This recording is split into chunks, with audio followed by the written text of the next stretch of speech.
Today is October 23rd, 2025. Debbie, could you please call roll? Here. Here. Here. Here. Here.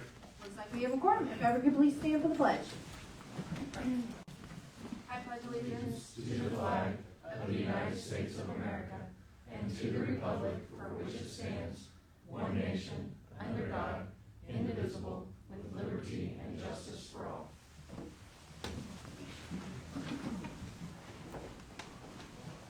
All right, moving on to approving tonight's agenda. I know, right? Approving tonight's agenda. Council, any questions about tonight's agenda? If not, I would entertain a motion. I move we approve the agenda as written. I have a second. Second. I have a motion by Todd, second by Karen. All in favor say aye. Aye. Carries 5-0. Moving on to approving tonight's consent agenda. Council, any questions about tonight's consent agenda? If not, I would entertain a motion. I'll make a motion to approve the consent agenda. Do I have a second? I'll second it. I have a motion by Matt, second by Paul. All in favor say aye. Aye. Carries 5-0. Moving on to the communication section. Kechi civic groups or committees. Do we have any civic groups or committees here to speak this evening? I guess I'll talk about the Kechi Fair. We have our trick-or-treat event here at City Hall on October 31st, so on Halloween night from 6 to 8 p.m. in the community room. Come out, get candy, cookies, lunch, and hang out with us for a bit. We'd love to have you.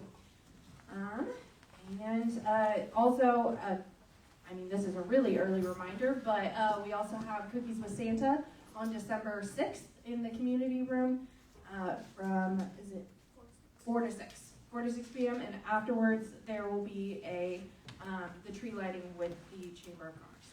All right. Moving on to Kechi Good News. Does any council member have Kechi Good News they'd like to share? All right, I will go. I'm excited to announce that Mayor for a Day is back. Again, this is the third go round. The applications are live now, and they can be submitted until November 10th, and we'll announce at November 13th. So all of you guys be looking. You'll have 3 days to review all of them and bring your votes back. Again, this is for kids 5 years old to 18, so a senior in high school, no college kids, sorry guys. And it's a one-page essay about one page or one paragraph essay of why you love Kechi. And so you'll send it to me at my mayor email, or you can bring it in here to City Hall and they'll get it to me so that I can make sure we get it to all the council members for a vote.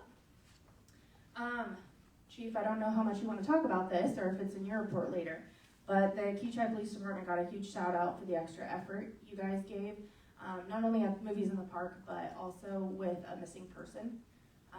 I know you guys went above and beyond on that report, and so really appreciate all the extra work you guys put in for that. So I don't know if it's in your guys' report, but I just want to give you kudos and tell you that you're seen. So thank you very much. Thank you. Any other Kechi Good News?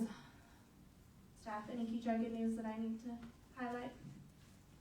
All right, seeing none. Okay, we'll move on, and public comment. Debbie, any public comment? All right, seeing no public comment, we will close public comment for the evening and move on to item 7A, financial update, third quarter 2025. Matt.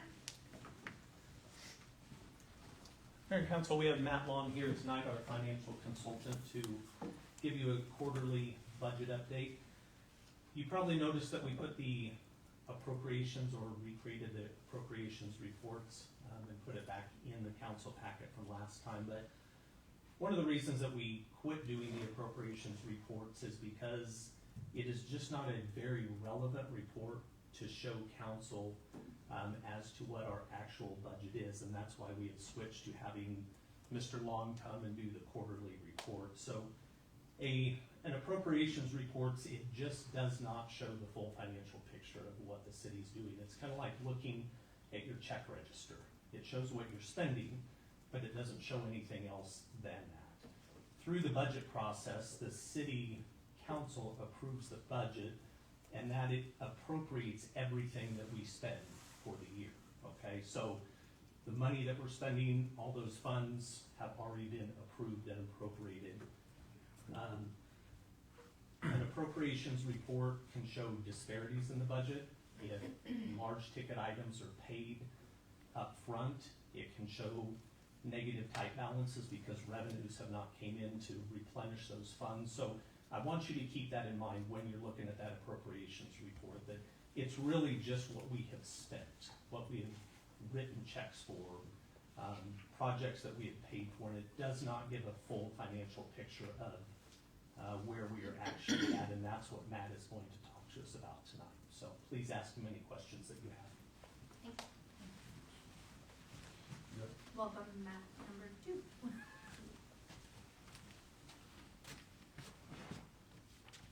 Do I have a clicker? Oh yeah, it's me, I'm your clicker. It's a little hard to see it from that. All right, so I'm gonna have to stand close even with my glasses. Okay, so what we're looking at here, major revenue performance through the third quarter. Top line there, ad valorem tax, that's your property tax. You can see we've collected about 95% of the budget amount. That's a very good sign. You'll probably get one more small, or you will get one more final small distribution of ad valorem tax in December. You'll get the last of one of any significance this month, and that'll should easily bring you up to 100%.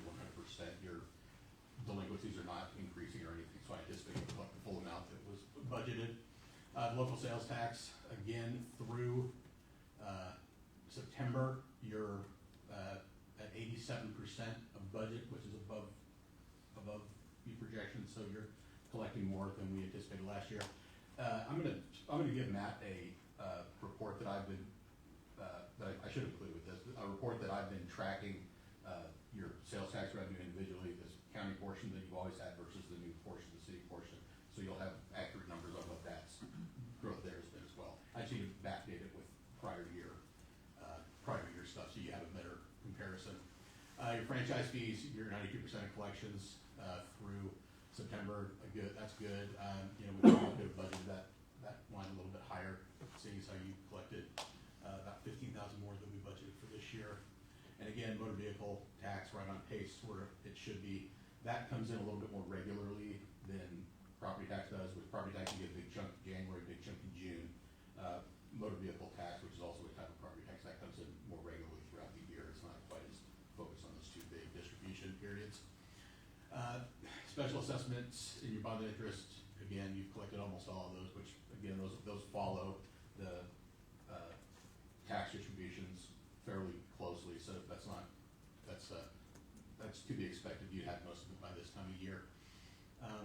Street fund, you have been collecting some of your local sales tax there, and again, it was not included in the budget because it was all budgeted to general fund, but again, it's ahead of pace from where it was last year for sure. And we'll make sure that next year's budget includes that as a revenue. County gas tax and the state gas tax, those probably need to be, it looks like they need to be journal entry, but overall they're still collecting what you anticipated from budget. All of your utility sales are right about where they should be through this time of year. Water, sewer, and gas are about between 60 and 67%, which seems a little low because you're through 3/4 of the year, but again, your peak months for all of those are not necessarily gonna follow the calendar amount. So we'll look closer at that when we get closer to the end of the year and see how they're still performing. Also, you have the budgeted rate increases that go into effect, I believe, in the third quarter, or the fourth quarter as well, so that's all for revenues. I can move on to Let's go back expenditures. to that previous slide. Sure. The first column says 2014 ending. Yeah, so that's 2014 year ending, so that's the entire amount collected in 2014. No, It's not a, Do you mean 20? It's a you mean typo, it's a 2024? 2024. yes. And I was like, dang, So- I was like, wow. So I caught that when you sent it over to me and I went in and corrected it, No. but I don't know why it's not showing up on the slide. I Okay. just saw that too So and I'm like, where'd my actually, shoe go? 2024. It's 2024. Just 20, yeah, typo, 2020, not yeah. 2014. But I just wanted to want point- to make it clear. All right, Yes, thank it you. is I'm sorry about that. Yes. But I did want to point out, it's 2024 for the entire year, not just through the third quarter. So it's not a true apples to apples comparison, but I just wanted to show how well you were doing on all of these categories compared to your prior year collection. Okay, now we can go Okay. on to. So this is just a budget, essentially, report for all of your primary operating funds. And you see, you've got some fairly low percentage of budget for general fund, gas, sewer, stormwater, especially highway. The reason for that is because all of the transfers are gonna be done in the fourth quarter from those funds, which are gonna significantly catch those up to where the pace is. But as far as operating budget, you're still good through the year. Again, the other thing I wanted to point out here was your street fund. That is, the reason that is so low is because it's pretty much only, that budget is primarily consists of road improvements. So there's no personnel costs or anything out there. All your other public works personnel costs are out of your other utility funds, not your street funds. So that's why that looks so low. But again, these are all gonna catch up when we get through the end of the fourth quarter. So, that's all I have for that, unless there are any questions about expenditures. Should have one more slide. Yeah, you do. I just bumped it. Okay. So this is just a quick of your cash and investments. You've got one main operating account, the Enterprise Bank operating account, which is the checking account that you pay all your bills from and receive most of your revenue through. Year-to-date earnings, $1,200, not great. But again, one of the reasons for that is because this year, most of your cash has been moved into an investment account, which is a liquid account with your bank, Enterprise. And Matt can tell more about exactly what it's called and everything else, but I'm sure you guys know. But anyway, the way those accounts work is it essentially sweeps your entire balance out every night, invests it overnight, in the morning it comes back in with accrued interest. So it gets a much better return because it's much more attractive to investors. It's earning, this last month, September, was 3.45%. And as you can see, we're through September, and that account's only been 6 months. 6 months, and you've collected about 3 mils already, just a couple of months. So in a perfect world, we continue to have that high of an interest rate, that we continue to keep doing that. I don't know that we will, but again, that's just essentially bonus fund balance going into next year. So this is kind of an anomaly right now of how much we're getting.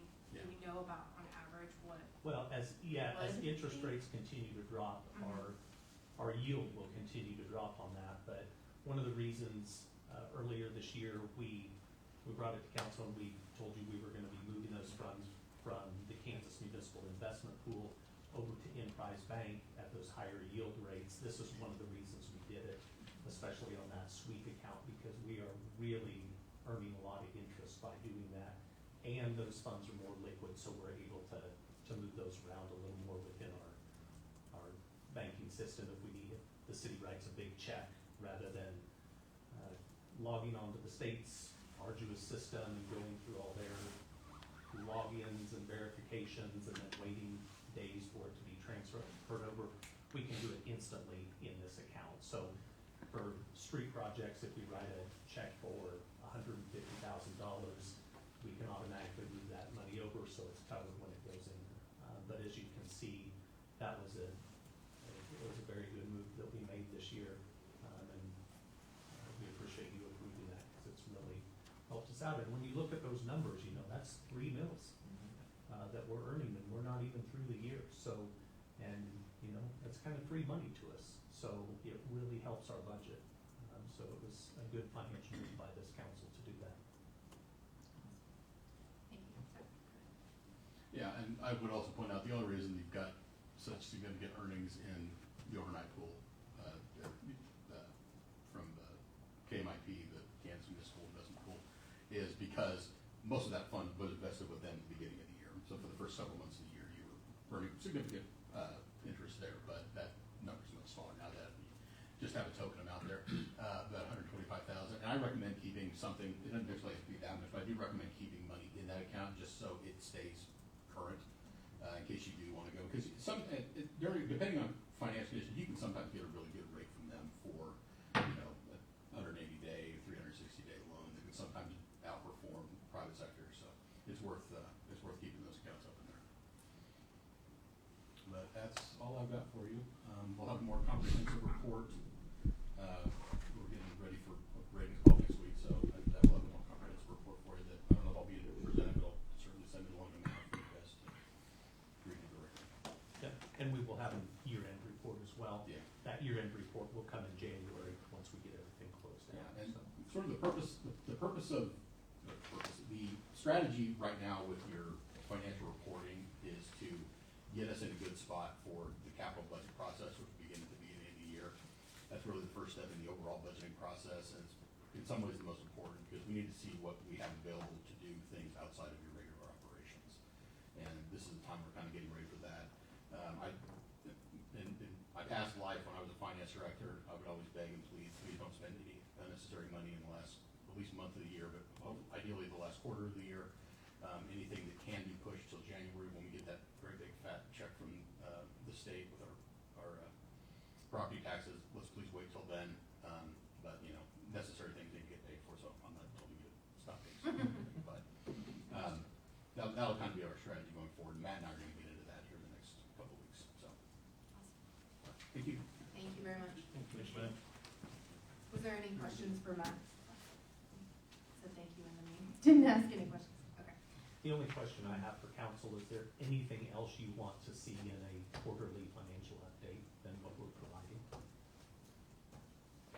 What we're providing is a pretty good overview of everything. We don't want to burden you with too much information, because then it kind of not falls on deaf ears, but it's hard to retain all of that, so we're kind of getting the main stuff in our budget, so. I really liked the investment piece of it. I think it gave us kind of an understanding of where that money's going and how we're getting a return on it, and how that, the decision that council made, how it affected that kind of money. So I appreciated that, so thank you very much for that. Okay, we'll just present something very similar to this next time. Okay, thank you. All right, moving on to 7B, resolution, Turtle Creek temp notes. Matt. Mayor and Council, this is a resolution authorizing the sale of GO bonds for the improvements in the Turtle Creek addition for the amount of approximately $1,300,000. I know on the cover sheet that I have on your agenda item, I have on there a little over $1 million, but it is 1.3. The numbers were adjusted, came in late, and I plugged those in and didn't get this corrected. So when you look at the resolution, it's 1.3, and that's what you will be approving tonight. But these funds will provide the funding to start the water, sewer, and streets or paving for the Turtle Creek addition, and I'll let Andrew speak to anything additional on there. But one thing we need to remember is these are issued as temporary notes to start the project. Once the project's completed, they will roll into bonds, and those bonds will be reimbursed through specials, so it is no burden on the city for those. Andrew, you want to add anything to that? The only thing I'll add is that I think most of you have been through this process before. Everything Matt said is accurate. What this resolution is actually the start of the temp note process. So we call this the sale resolution because it basically says, hey, bond counsel Spencer Fang and financial advisor Piper Sandler, go ahead and start the process of advertising that we're going to issue some temp notes here in a month or six weeks.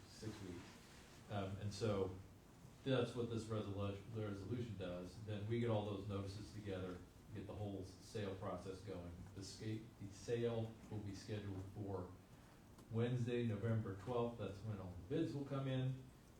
You guys will see those and take the lowest one on at your meeting on November 13th.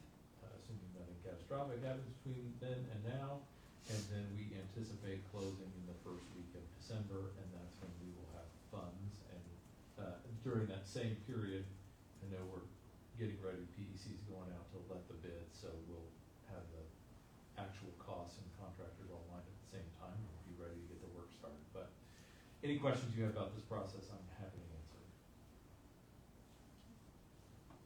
So the sale's on the 12th, so are we anticipating getting it on the 13th? Yeah. Or, okay. It'll be, we'll know who the lowest bidder is, and actually, this resolution authorizes the mayor to go ahead and take the lowest bid on the 12th, but you will see it on the 13th for the final approval of like the temporary note resolution. actually approves everything with the interest rates and the terms and that kind of thing. But as a temporary note, as Matt mentioned, it's going to be like a 2-year term. There's no, well, I shouldn't say that, depends on how it gets structured, but, during that period, the construction will happen. Once it's done, we'll know exactly to the penny what it costs. Yeah. Then we'll refinance these temp notes with permanent general obligation bonds, and those costs will all be assessed against the Turtle Creek properties. I just wanna make sure it wasn't like, since we only have one meeting in November, I didn't know if we were gonna have to wait till Schedule it December out to do and that. make it work. It was Okay, I pretty just wanted to make sure. There was a lot of strategy that went into it. Just wanted to make sure that we're Yeah. thinking about it. Alright, thank you. Any other questions? Yeah, I have one. Yeah. What is the length of time for those assessments to be accrued against, the property? Do you remember? Is it 15 or 20? I don't recall. I think it's 20 years? 15. I think it's 15. Yeah. 15 years? Yeah. Okay. Yeah. Alright. And the risk to the city is? Okay. The city doesn't pay any of those costs. Those get assessed against the properties. They will get sold off. The developer has to provide a letter of credit to back up the special assessments while he still retains a majority of those properties. So if something were to happen before they get sold off to individual property owners, then the city has a letter of credit to fall back on in order to pay those special assessments, and then ultimately, as it gets developed and it's owned by 20 or 30 different landowners, then it's just a normal property tax process and risk you have on every other property. Thank you. Good question, thank you. Any other questions, council? Seeing none, I would entertain a motion. I'll make a motion to approve resolution 25-793, authorizing the sale of series 2025 tint notes for the Turtle Creek edition, authorizing the mayor to sign. Do I have a second? Second. I have a motion by Matt, second by Todd. All in favor say aye. Carries 5-0. Moving on to stormwater manual. Mayor and council, I'm gonna let Dustin Belton, our planning and zoning administrator, speak on this one. Hi, Dustin. Hello. All right. To comply with state stormwater regulations, it's necessary to adopt the Wichita-Sedgwick County Stormwater Manual. Our current one has expired, and we need another one to stay in compliance with KDHE/EPA. This will allow us to stay compliant and be up to date, and we'll have a link to it on the website, and we'll also have a hard printout copy here at City Hall itself. What changed in it? Anything change in the stormwater manual? Everything. It's a whole lot of stuff. The main thing is that other cities around here that have adopted it it'll have the same standard here as it will in surrounding cities, obviously the county as well, but it's more widely accepted around here than the lone wolf up in Sedgwick County, or, Kansas City. I had a presentation from Sedgwick County here a while back, and stormwater actually interests me because of how much the county was talking about the projects throughout the county that they would be, and it was a lot of money, millions and millions of dollars to be able to fix all the stormwater issues that the county sees. So They're everywhere. yes. And it's one of those invisible things that nobody really sees, Yes. but it will be definitely seen when we have those 100 or 200 year floods, and it can be pretty nasty. Stormwater is a very regulated thing. A lot of people don't understand that, but the amount of regulations that go into stormwater runoff, what can go into sewers, what cannot go into sewers, where there needs to be grass, where there cannot be grass, where samples need to be taken, it's a lot. Yeah. And we're fortunate we have somebody on staff that can do that, so a lot of cities don't. Well, thank you. Thank you. I would entertain a motion if no one has questions, more further questions for Dustin. he walks away. Seeing none, all right, I would entertain a motion.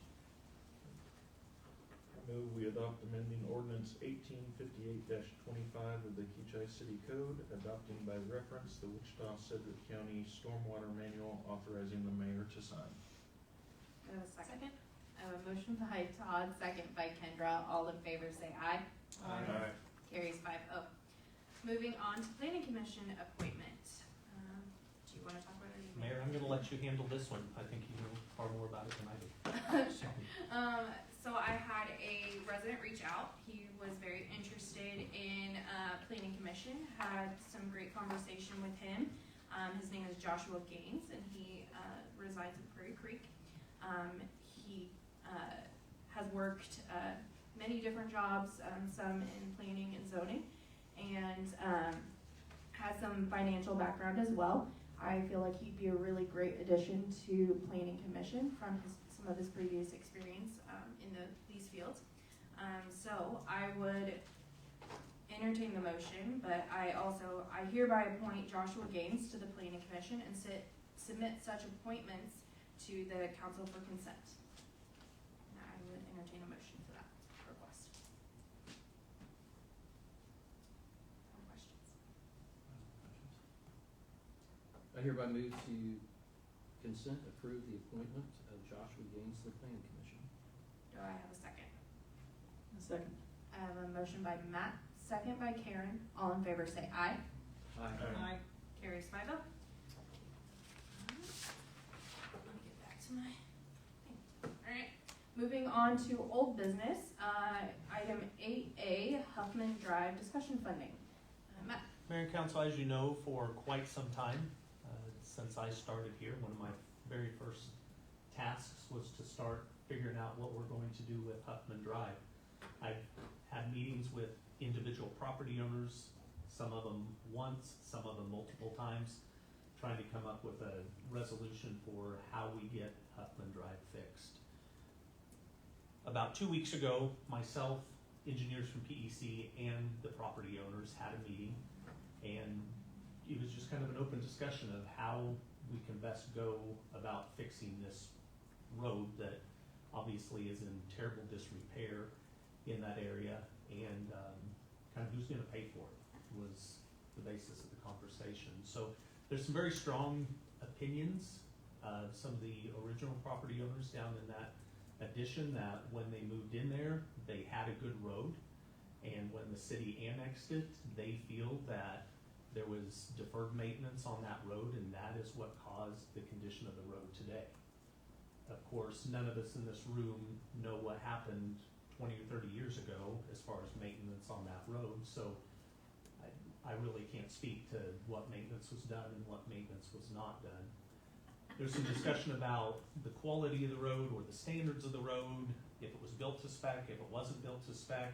The information that the city has is that that road, Huffman Drive, was a temporary construction type road when they built 254 or expanded 254. The road was built, 254 was improved, and then it was turned over basically to the city when the city annexed that area down there. And there were just a couple businesses in that area. Nobody ever saw building standards. We still don't have any specs on that road. One of the property owners down there says that he saw building specs for that road, and it was built to spec at the time. Now, at the time, that could be a true statement because there wasn't a lot of commercial traffic on that road. It could have been built to spec for vehicle and light truck traffic. However, as the industrial area has grown, we now have heavy truck traffic down there on that road. So, you know, why it is in the condition it's in, I think we could argue for days and days, but what we really need to do is figure out how we're gonna get it fixed and who's gonna pay for it. So as we left the conversation, the group, there was kind of the consensus from the group of, we want you to ask the city council if they will contribute to the project. And that's kind of where we're at tonight, is just to have some open discussion. I'm not asking for any decisions to be made, but I want want you to ask me any questions you may have and maybe give me some feedback to take back to the next meeting I have with this group, as to what we can do to kind of shake each other's hand and maybe get this improved. Improving that road will not only benefit the adjacent property owners, but it's gonna benefit the city too. And we have to take into consideration that that's an industrial commercial district and they pay quite a bit of taxes to the city, even though that street does not serve other areas of the city. We're thankful that they're there and they are a benefit to the city. So with that, I will just kind of open it up to discussion and answer any questions that you may have. I do want to provide you, I forgot at the onset, these are some of the, I'm just going to let you pass them down. There's multiple copies of each here. So there's 4 copies. Now, he was good one off of there for me so I can look at it.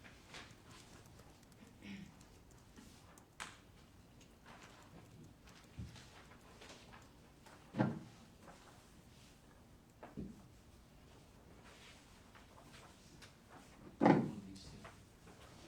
No, I got one.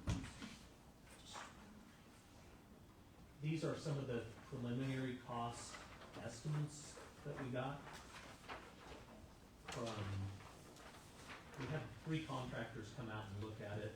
We had Pearson Construction, Kansas Paving, and I believe APAC Construction. Pearson provided the most competitive and complete bid for the project, so that's the one we went with.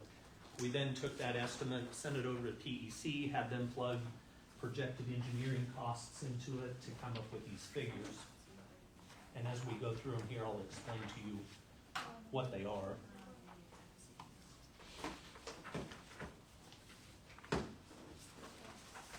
So we'll start with page 1. In our cost estimates, we asked the contractor to give us 2 estimates. One for reconstruction of the road with an asphalt surface, and number 2, reconstruction of the road with a concrete surface. So these spreadsheets here show the affected property owners. There's approximately 14 of them, I believe, on here. Sheet 1 in the upper right-hand corner is what it would cost to rebuild that road with concrete. And this is what it would look like fractionally for each lot over there. So by square foot. If assessments were made by square foot, what they would look like to the adjacent property owners. So you see the annual total and the monthly total. That's what those individual lots would pay in specials, breaking it down fractionally or by the square foot of the lot. These are all businesses, there are no homes on this, All commercial businesses. all commercial? Yeah. Okay. Homes are not, it's not zoned for residential, it's all commercial. And you will see the top column is 15-year specials, the bottom on page 1 is 20-year specials. Page 2 is the same concrete construction, both at 15-year specials and 20-year specials, and these are assessed by lot, not by square foot. So it would be the same cost for each lot. We would just, the option of assessing it by lot. And then pages 3 and 4 are the exact same thing with a fractional and a by lot for asphalt. So as you can see, reconstructing it with asphalt would be about $845,000. With concrete would be about $1.1 million. Now the difference in the two, over time, you're probably going to have less maintenance with concrete than you would asphalt. So that would be the difference in the two. Concrete, and Thomas, please chip in here if you have any comments, but concrete is a little more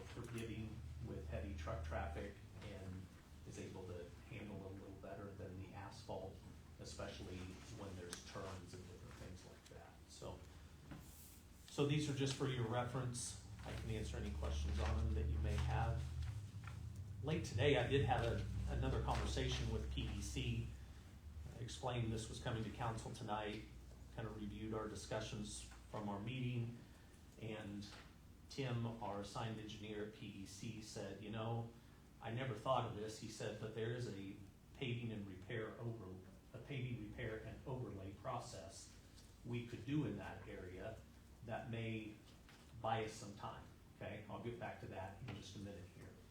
But what his suggestion was is, with that process, they could come in, they could cut out the bad areas, they could put a good rock base in, they could put asphalt in there, and then overlay the entire thing with a 2-inch lift of asphalt.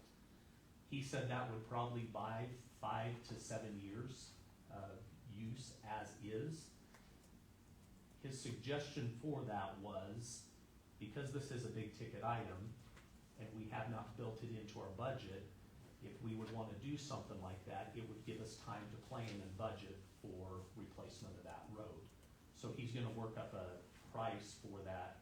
He's gonna come out and look at it in the next couple weeks and give me a price on what that would cost. So that is a last minute option that just came up late this afternoon that I wanted to throw out there as well.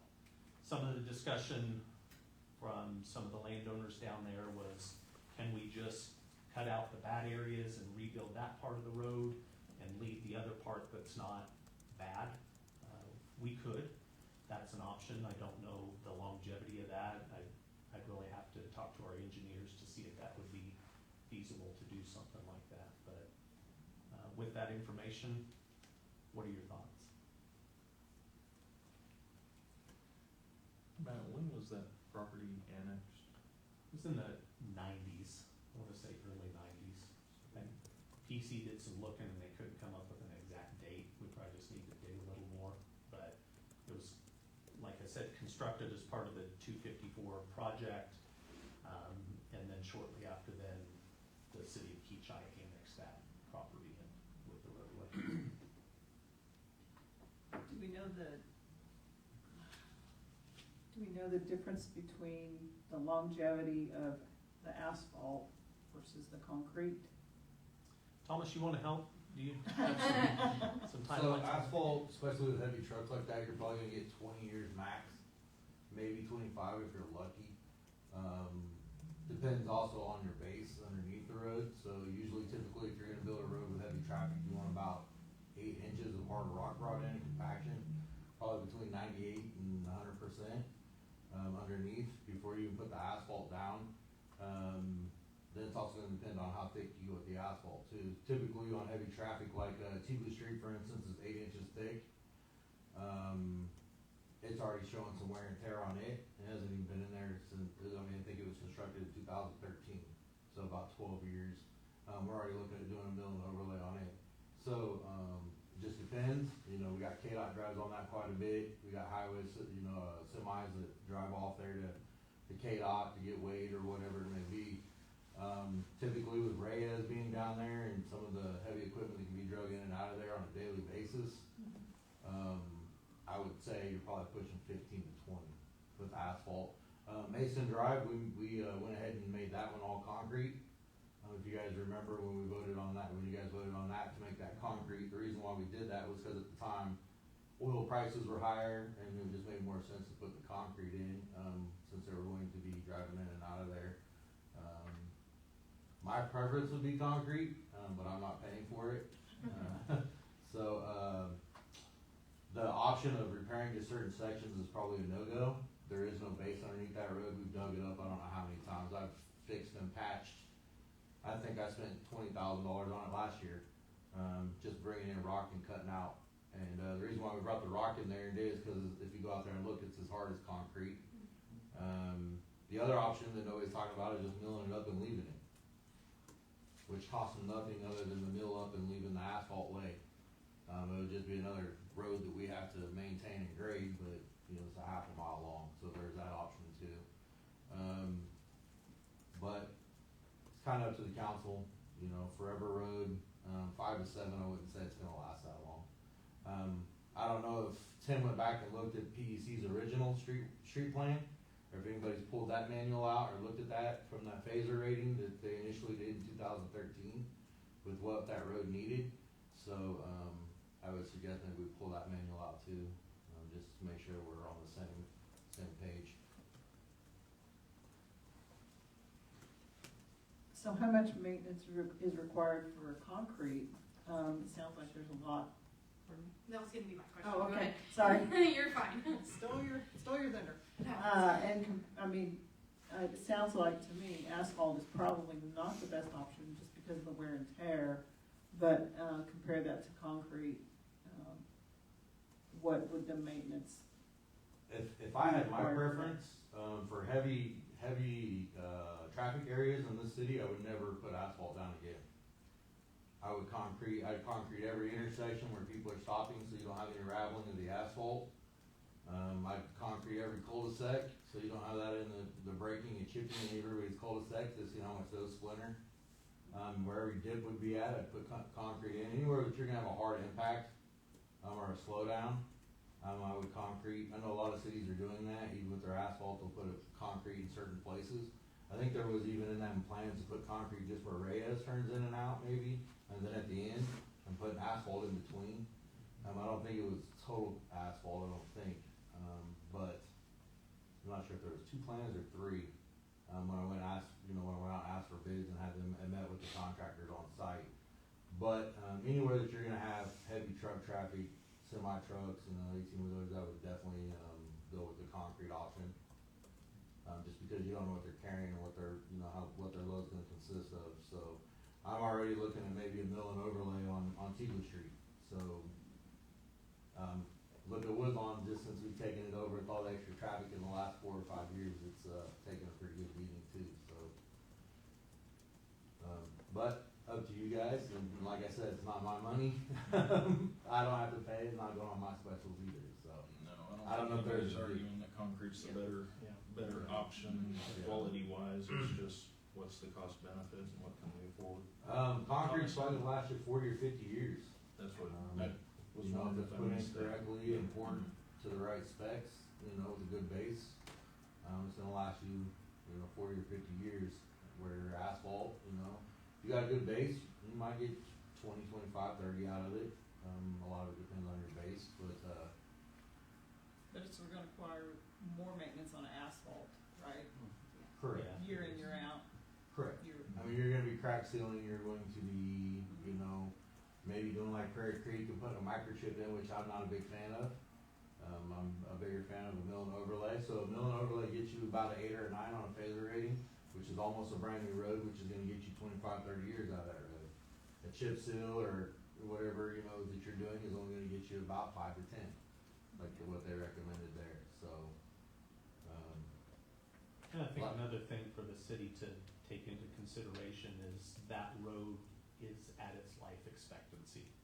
It's 30+ years old in asphalt street, so regardless of prior maintenance, we're still looking at a road that's needs replaced regardless of what was or wasn't done in the past, I'm curious, after your discussions with the businesses that are there, how open are they to taking on some burden of the cost? I don't think they're opposed to it. Of course, anybody in a perfect world would want somebody to pay for the road Of course. in front of the house, but I don't think they are opposed to it. Well, that could weigh heavily, in my opinion, to offset some of the cost to the city. I do think we do have some burden to do that, particularly when you consider the revenue stream that they can contribute. Sure. But it's also to benefit them. So I think that's something that needs to be considered. Sure. I'm less thrilled about the last minute one that you talked about, the last one where we cut it out, and Yeah. that would probably not be something I would support. Not that I get a vote, but it's just it seems like we continue to push it further and further Well, down, and yeah, we should just and do it something would, about it. it was just a last minute suggestion, Yeah. but you're exactly right. Nothing is ever gonna be cheaper tomorrow. Yeah.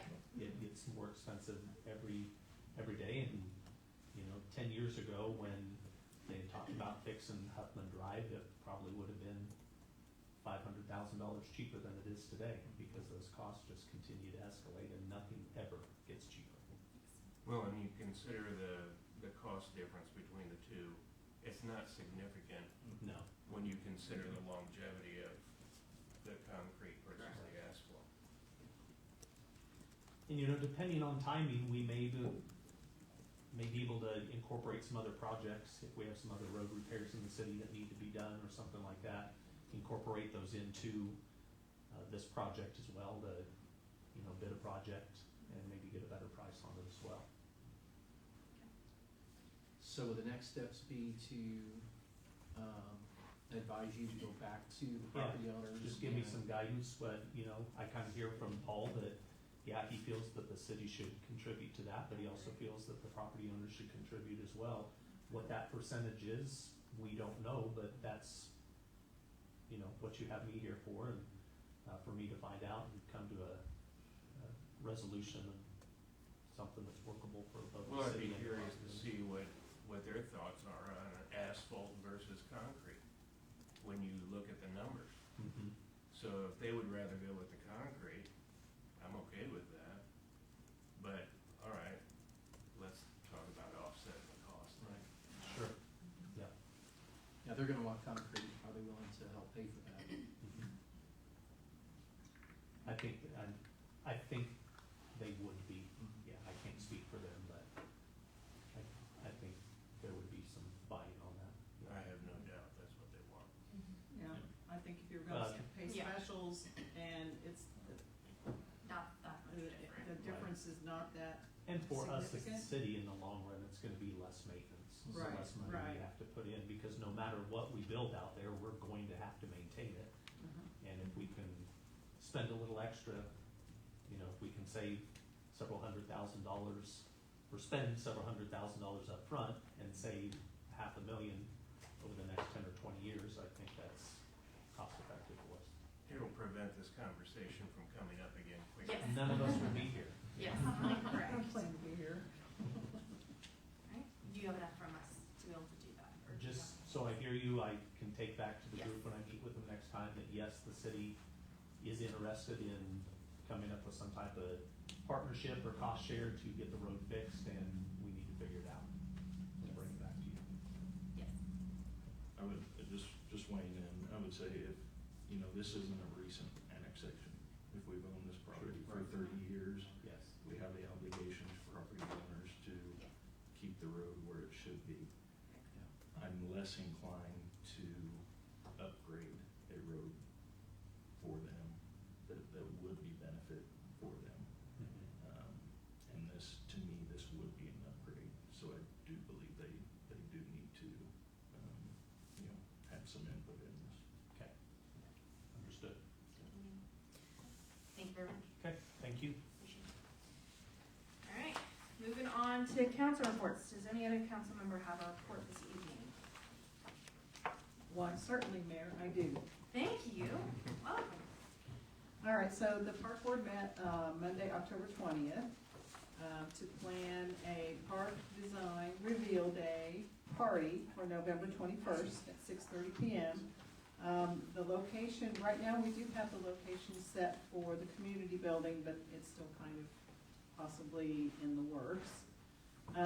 There will be a carnival theme, and we are very excited about it. Also, the park board is looking for volunteers and volunteer coordinators to continue the process if we were to choose this company to participate in the community build. Also, the park, many members of the park board will be attending the Halloween event that the Fair Board is putting on to promote the November 21st event. So, and we've had some businesses already step up to assist with the cost of the design day. So we're very excited that we see some community support already. So we also ask for additional support from our community, citizens, businesses, and also surrounding communities. So that's my report. Awesome. Thank you so much. Any other council member report other than myself? All right. So as all of you are well aware, I was not here to grace you with my presence at the last council meeting. So from 10/8 to 10/10, I was with the Wichita Chamber of Commerce at the City to City Detroit, Michigan trip. The Regional Economic Area Partnership, I always have to do that in order, was able to sponsor me to be able to attend that as chair of that organization. So again, no cost for the city. During this trip, we did learn about how Detroit was able to pull themselves out of bankruptcy and really how the community was part of that solution, specifically with their parks and recreations, as well as how they have been intentional about their growth and businesses that they're looking to attract to come to the city. They talked about a lot of the nonprofits that work closely with them, so all of their parks pretty much has a nonprofit designated for that. The city owns the park, but the nonprofit takes care of it. So it was a very interesting process. There was like $17 million in one park that they've redone, and it's less than, I would say, less than Prairie Creek size. But they talked about how the nonprofits are working closely with the city to meet the needs for all the residents, so that this is a community-driven idea instead of just a city-focused idea. We were able to meet with their Chamber of Commerce. We were able to meet with several nonprofits as well as tech companies that talked about how they're attracting small businesses and tech groups to come to one centralized location. Michigan Central is a old train station that was redone into a tech hub, and they put billions of dollars into this project, but it houses, I think they said over 1,000 small businesses with aviation, automobile, a small business came and talked to us who does field trip slips.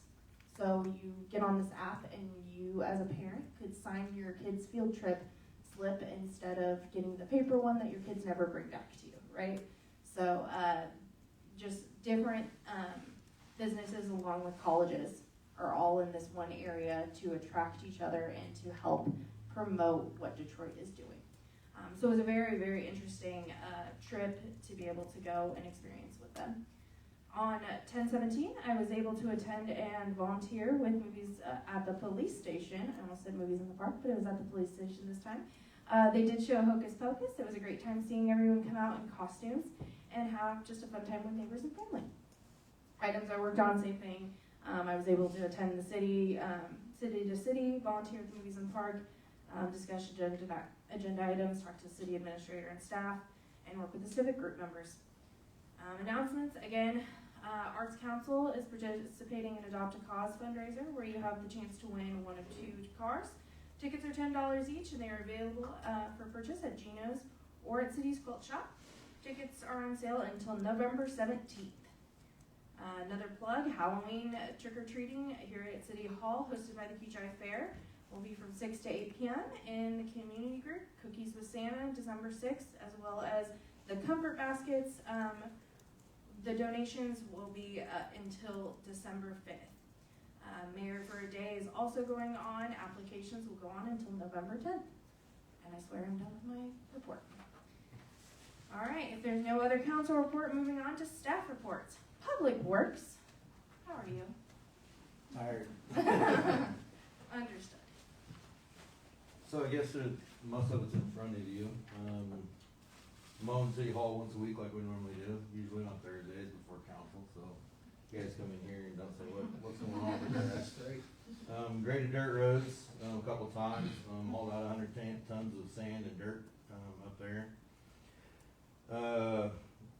Another 7 tons of rock up there also. We dug out 1 culvert. I guess they were having trash trucks, buses or something getting stuck at the end of 93rd Street, not being able to turn around.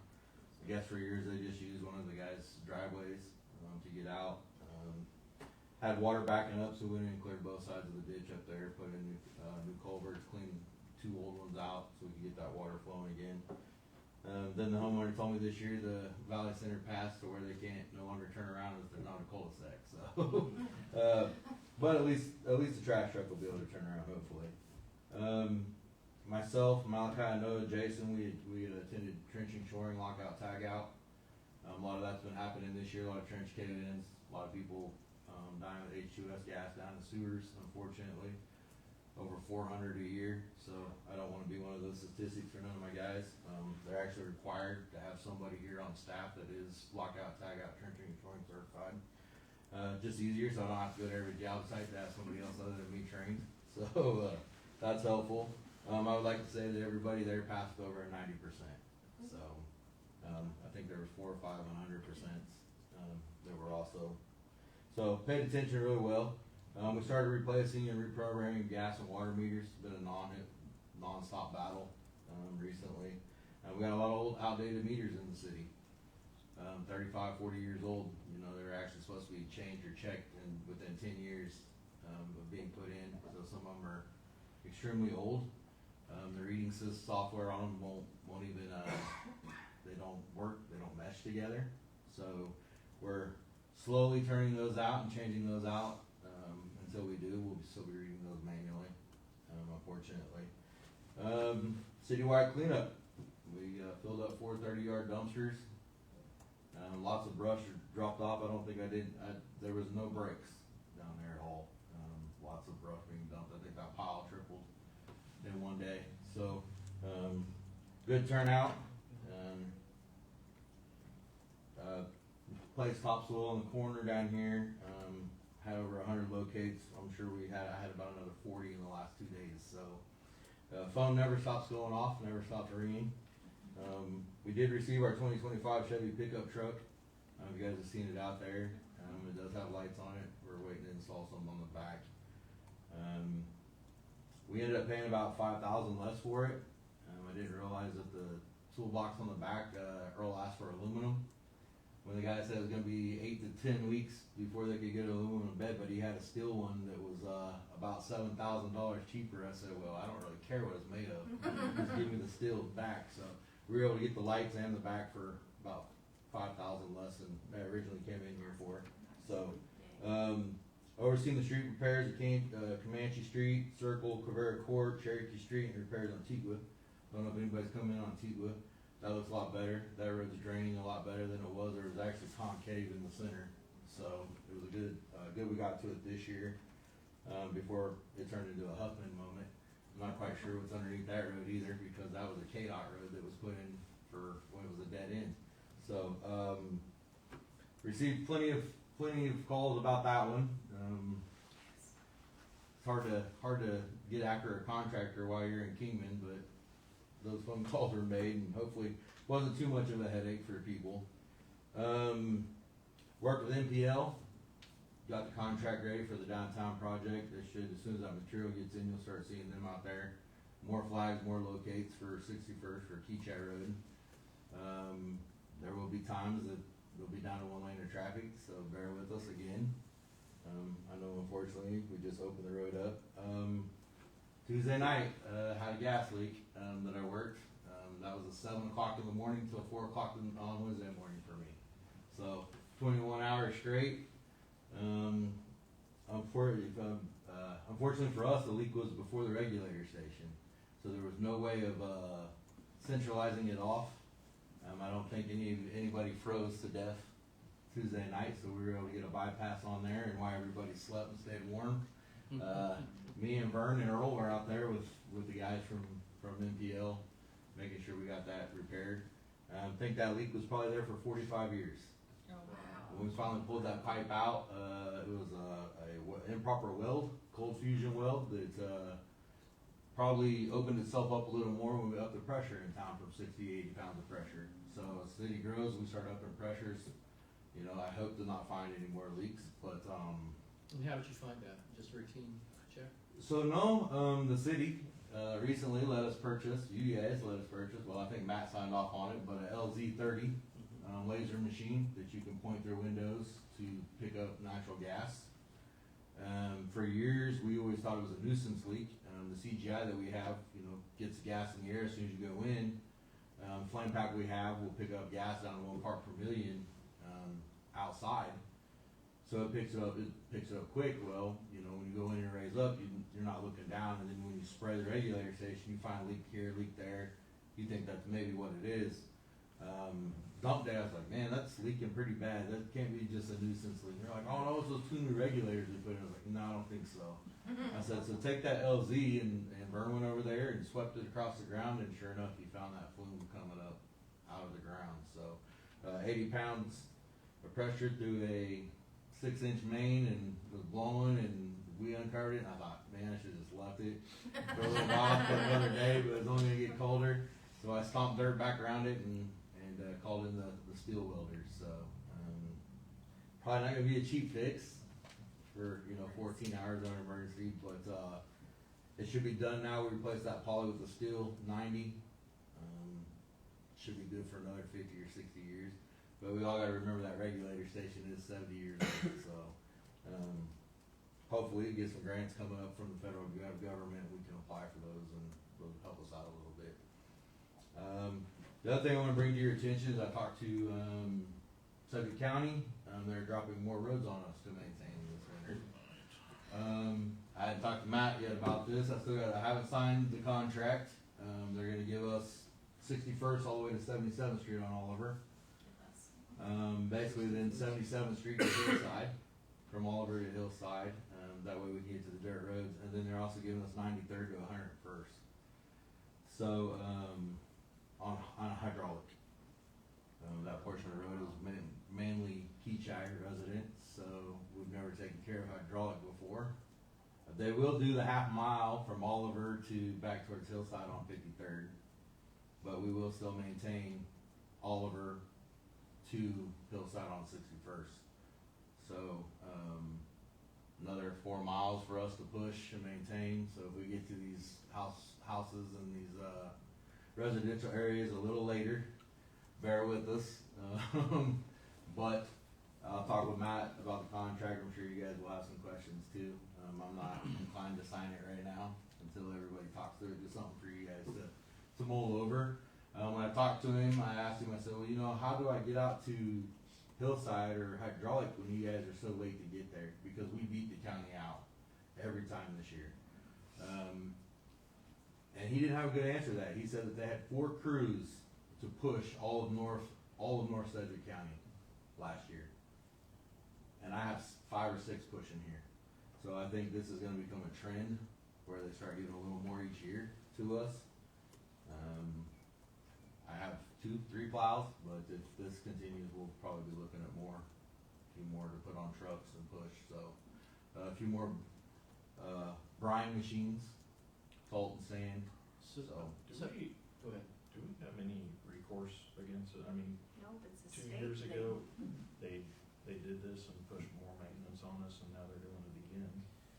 If we have enough boundary, we don't get a choice. The county, that several years ago, the state imposed a law that allows the county to do it. So unfortunately right here, not. Brett's. And they're well aware of what that boundary limit is. Yeah. Because, Yeah. when they give you a half a mile where they say, oh, we'll continue to take care of this, it's because they can't meet the requirement. Yeah, so unfortunately, And it's, I know it's not just Kechi, but it's all the cities. They're increasing the cost to the city, Yep. and they're bragging about lowering their mill levy. You got it.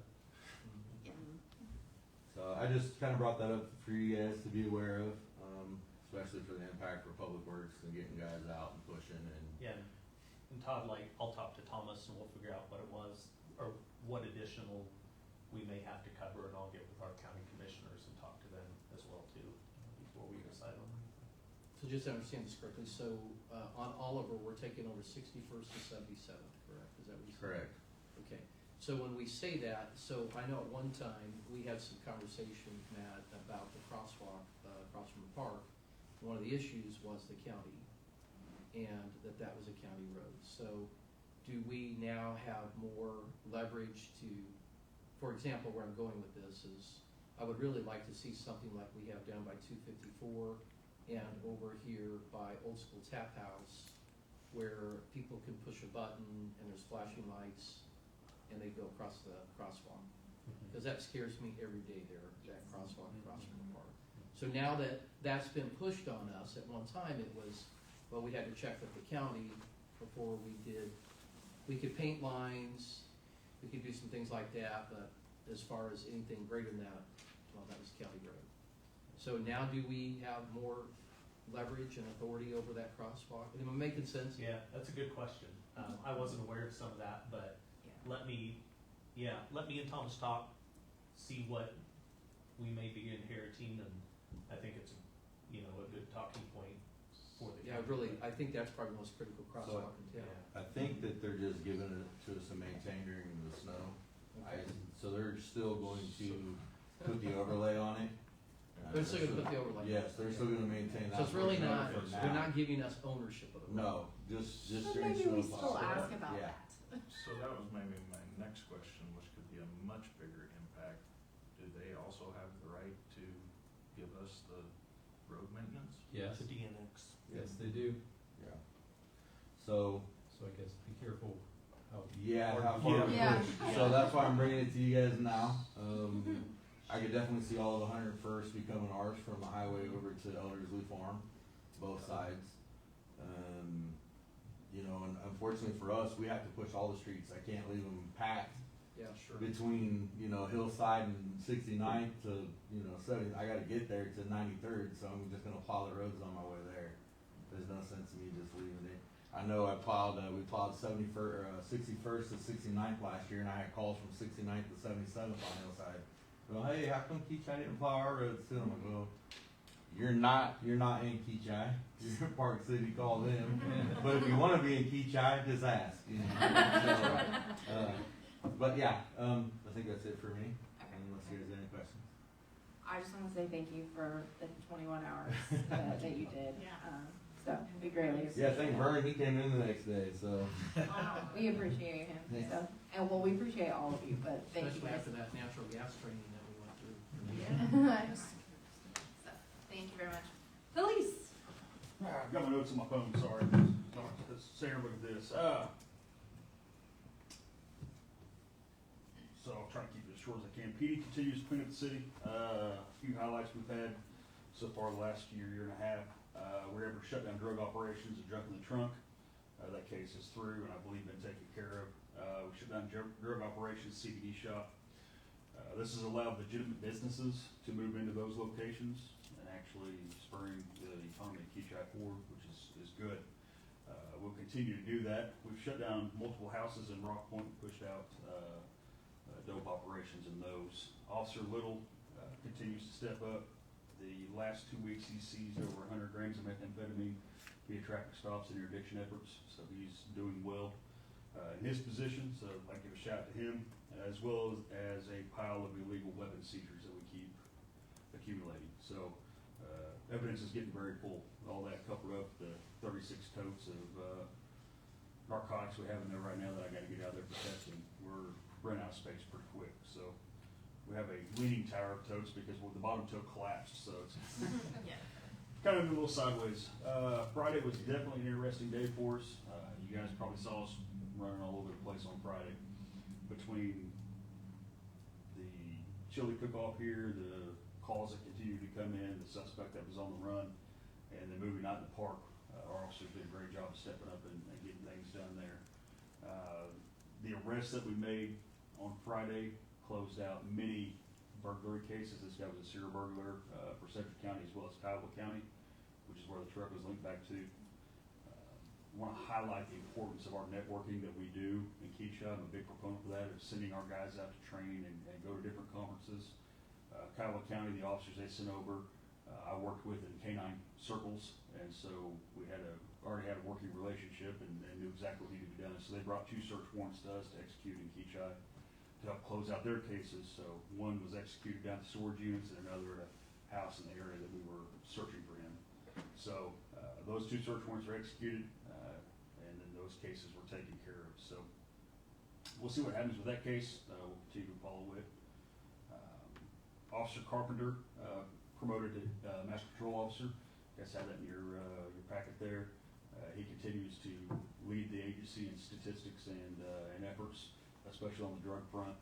The guy's consistently bringing in drugs and guns on weekends, so well-deserved for him. MPO is a leadership position. It's not a supervisory position, but it is a leadership position for him. So he'll be the officer in charge on scenes and things when he's working with somebody else. So we got another officer in the background process. We'll have an interview tomorrow morning with him. Another solid candidate, another very strong officer. So he'll fall in well with Officer Carpenter and Officer Little as well, and Officer Bolton. So KDOT grant came through for $2,800. This is going to pay for the radar system that we'll put in the new patrol car next year. So that's savings there. It'll help take care of that. You mentioned the missing person case that was, I believe, mentioned on Facebook, from what I understand. I'd like to recognize Lieutenant Salisbury on his efforts there. A lot of times we get stuff that lands in our office that is not our jurisdiction, and sometimes it states away. And again, the networking that we must do in this profession is paramount. So the person reported reached out to other agencies, larger agencies that kicked the ball down the road. They didn't do what they could have done, I guess. Kechi doesn't operate that way. We do what we can with what we have. And so Lieutenant Salisbury is gathering up information. Unfortunately, his body was recovered down in southwest United States, and efforts were a little too late on behalf of law enforcement, I suppose. But rest of soul, we did what we could do and tried to do what we can with that case. Shortly after that came through, I got another message on Facebook I want to read. I'm going to leave out some details just for the anonymity side of it, but it's been about 6 months. In fact, April 4th, you guys came up to I'll leave out the location, and transported me first to Calm Care and then to the hospital. If you could look back and see which one of you did that transport and let me know, I would greatly appreciate it, because you did quite literally save my life. My mental health makes it hard for me to distinguish things sometimes. I'll leave out the diagnosis.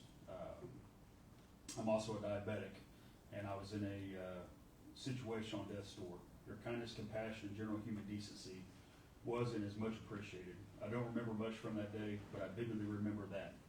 Just wanted to say thank you. If you ever feel like your efforts are wasted, they are not, and you're appreciated. Thank you. So, your officers are out there making a difference. They're doing a great job, and I appreciate them every single day. It makes my job as the executive officer a whole lot easier. So, kudos to those guys. Moving the park on a lighter note was a success. Moving the PD, I guess we could say. We'll probably look at having that venue more often. I think it's a great venue, especially with the lighting that's there for the driveway that we can close off. The kids can run back and forth, ride their bicycles. At the park, it's dark. It's dark back on the playground equipment. You can't see the kids back there. You can't see what's going on. At least here, everybody's close. Everybody's there.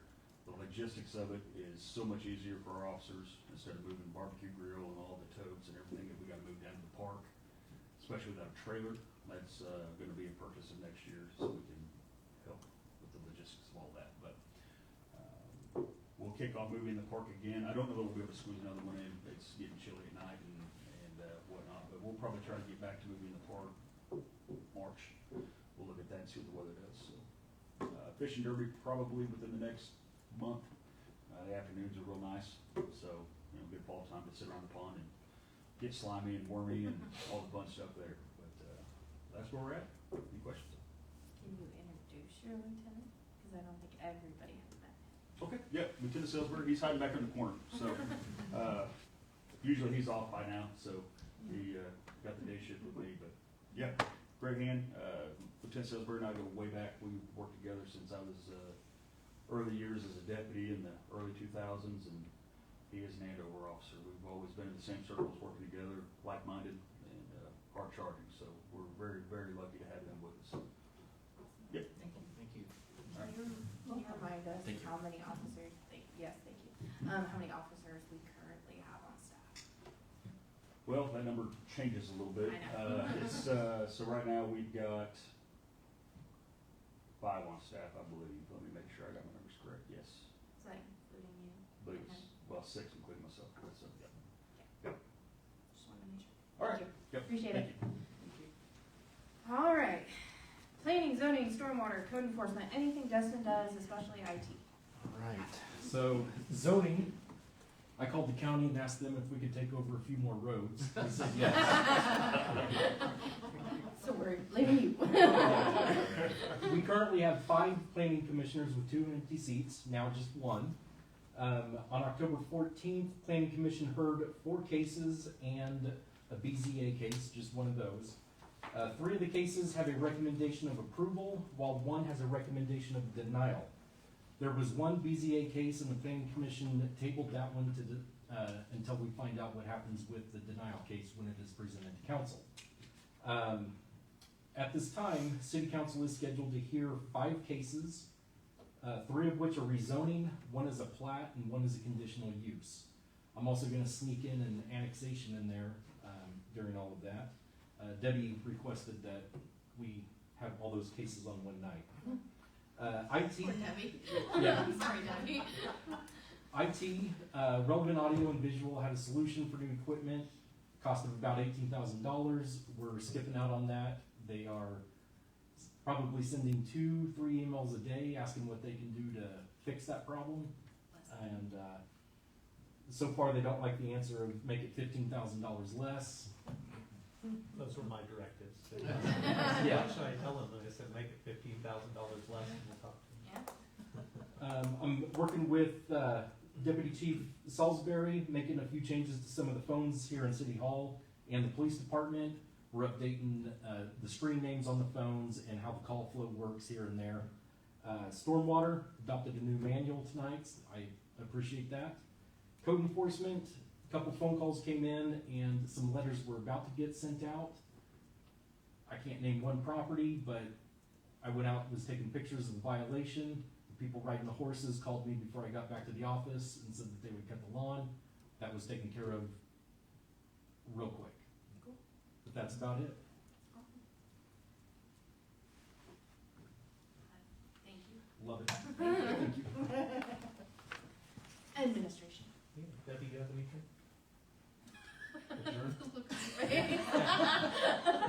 I don't have anything to add. As always, I mean, we have incredible staff here, and they do all the hard work. I just kind of keep things between the lines and everybody headed in the right direction. But I couldn't do what I do if it weren't for all of them. They all do a wonderful job.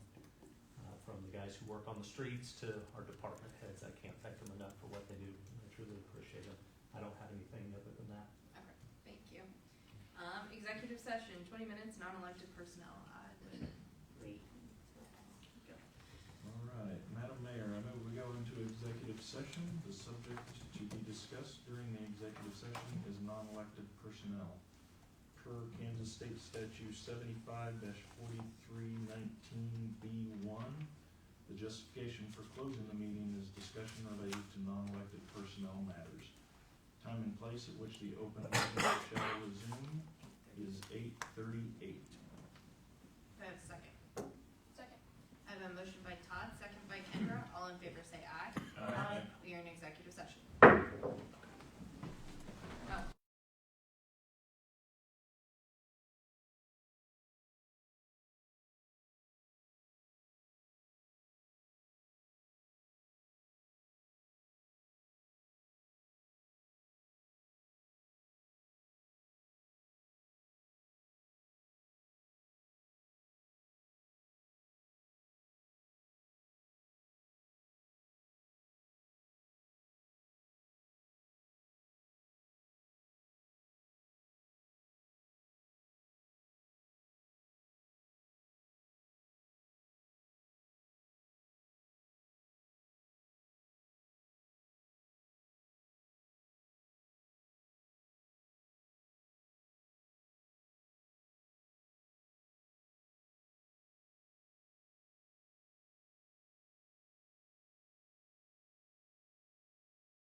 Yeah, you read the. Oh, I read it.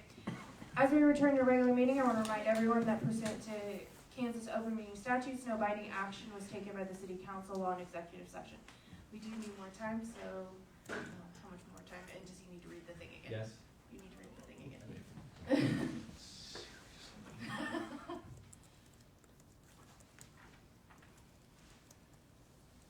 Okay.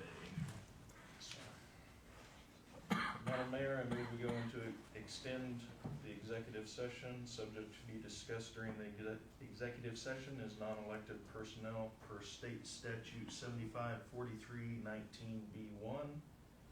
Justification for closing the meeting is discussion relating to non-elected personnel matters and the time and place which the open meeting shall resume is 9 o'clock. Do I have a second? Second. Wow. I have a motion by Todd, second by, we'll give to Karen this time. All in favor say aye. Aye. Aye. Carries 5-0. We're in executive session.